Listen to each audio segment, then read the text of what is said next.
Have you ever wondered why you've tried to communicate something in a room? Maybe it's to pitch your business. Maybe it's to present to those stakeholders.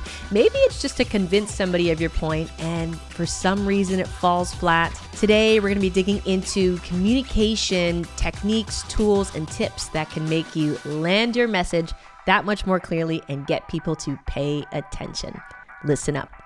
As you know, I am the host of the podcast, The Leaderful Inc. We are brand new. I've done some rebranding and really trying to dig into leadership concepts that have made all the difference in the world for me. Today, we're talking about communication, and I truly believe this is one of the most fundamental skills that if you learn to master, you can accelerate your progress and your success in nearly every aspect of your life. I love to say that when you think about speaking and delivering a message, you can still think of yourselves in the way that a musician does. We all have our favorite singers that seem to capture us with the sound of their voice, their tone, the way that they can emote and make you feel something in their message. If we all thought of ourselves, even as we're speaking, if we thought of ourselves with that same level of complexity and layers and different things we could do with our voice to deliver the message, I guarantee you there's so much more impact we can think about having. Communication is not just about the words that you speak, although it is really important to think about how you plan your message. The piece that people really tend to miss before we even get to what's coming out of your mouth is context. Understanding the context that you're walking into when you're about to have a conversation. What is the receiver thinking about? What's on their mind? How are they going to receive your message? There's a lot of pre-work that you could be doing to make sure that when you do deliver the message, it's actually heard and acknowledged and received. So we're going to spend some time talking about that before we get into some techniques to really level up the actual delivery. Planning your communication is exactly as it sounds. Taking a few extra moments to think about the deliverer and the receiver and how the two are connected is so crucial. Let's say I am about to speak at the front of the room at my company, and I'm about to give an update that I want the whole company to really listen to, take away, let it sink in, and feel like, wow, at the end of this message, people understood what I had to say. Before I even get started, some of the ways that I prepare myself is to think about what is not said in this room right now that needs to be acknowledged. Are people tired? Are they bored? Are they already frustrated by this topic? And do I actually need to spend some time disarming them to receive my message in a friendlier way? Do I need to crack a joke?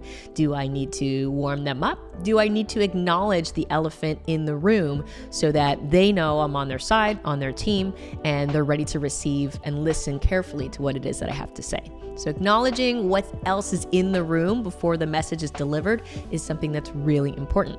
Some other things that I like to think about is what are the potential objections to this message? And it's usually the way that I start a meeting, start a conversation, or start a talk. For example, if I'm going to tell somebody something that is going to change about their employee experience, I might think about what are the objections that they're going to have to that message so I can deal with them up front.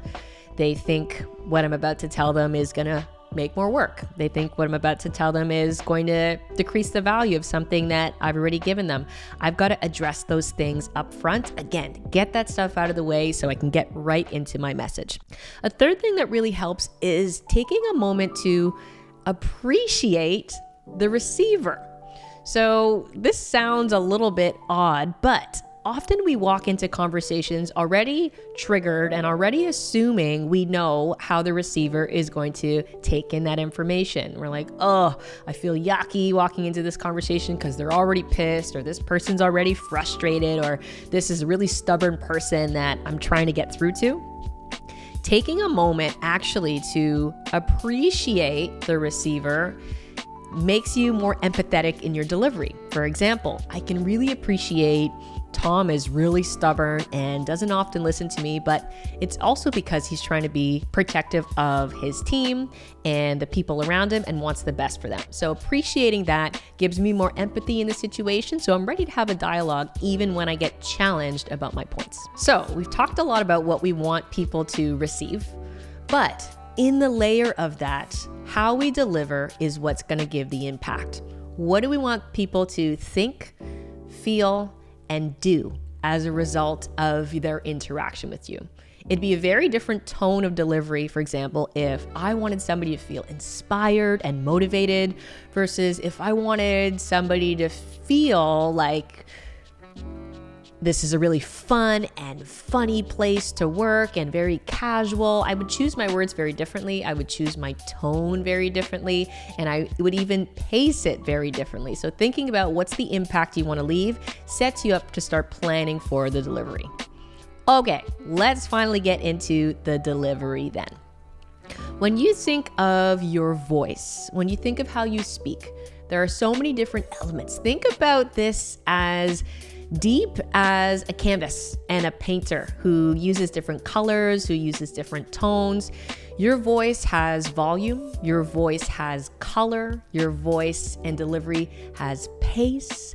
And even in the way that you can hear, my voice is animated. I use tones in a particular way to give emphasis, to add interest, and to make my receiver feel a lot more comfortable. So some easy things that you can try to do as you think about preparing for a message is practice those things. Look in the mirror, record yourself as you get your script and talking points ready. What does it look like for you to add a little bit more inflection in your voice? What does it look like for you to change the pace, to stop, to pause, to make a point? What does it look like for you to switch those things up? And as you read it back, record it back, watch it back, you're gonna see there's very much a different energy that you have when you start to play with those things. And it's often, people are not gonna remember everything you say, but they will remember how you made them feel when they received that message. That's paraphrasing a quote by Maya Angelou, but I think you know where I'm going. Play with those things and experiment in a meaningful way.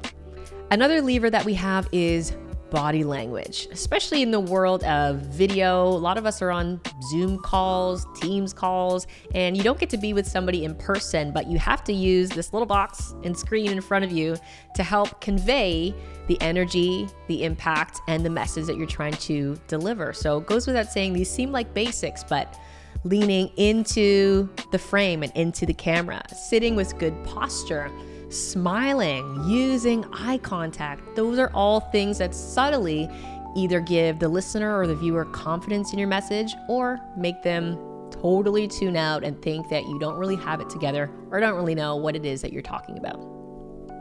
Play with those things. Okay, now we've made our way into the words chosen. Not surprisingly, your communication has a lot more to do with the receiver than it does yourself. We've talked about this a little bit now. What does that mean for how you would deliver a message? Everything that you say should in some way address those person's need states, the things that are really important to them, or the things that they're thinking about in the back of their mind. For example, let's say you were interviewing for a job or you were trying to pitch your business and you feel really confident that you have the skills to do that job, or your business is fully able to service what this potential client wants you to do. How do you give them confidence that you are the right person for the job or for the gig? It all comes back to connecting what it is that you do with what it is that they want in a really direct way. It's not enough to say, for example, let's say you're a video editor. It's not enough to say that you have really excellent video editing tools. You can get the job done really quickly and professionally. You should know and be mindful of what is it that that client actually values. Do they value speed? Do they value quality? Maybe they're looking for originality. And if you walk into a interview trying to get this job with this client and you're not able to speak to what you can do in the context of what's important to them, you've lost them, or you've lost the opportunity to really connect why they should choose you, believe you, and have confidence in what it is that you bring to the table. Interviewing for a job works the very same way. You get asked all the time, tell me about yourself. That's a question that you would get. As much as that's an opportunity for you to tell parts of your life story, talk about past jobs, it's always in the context of the person that you're speaking to and the opportunity that you're trying to get. I wouldn't tell parts of my life story in an interview to be a strategist. I wouldn't talk about how I've moved all these different houses and I have kids and I'm interested in podcasting as a side hobby unless it was directly related to the job that I was applying for. Instead, I might reframe my message, my experience to be directly related to that opportunity. For example, my story might start something like this, and I'm not actually interviewing for a strategist role, so forgive me if this is a little bit off the cuff, but you're going to get the essence of this. All my life, I've been a super strategic person, from the moments playing puzzles with my siblings to finding ways to connect my passions together. Strategy has always been something that's important to me to get where it is that I've wanted to go. In all of my jobs, I've seen patterns and I've been really able to find insights that have helped me be strategic in how I've worked on events, how I've supported brands, how I've led teams. Strategy has always been a common thread for the way that I live my life and the way that I lead in a room.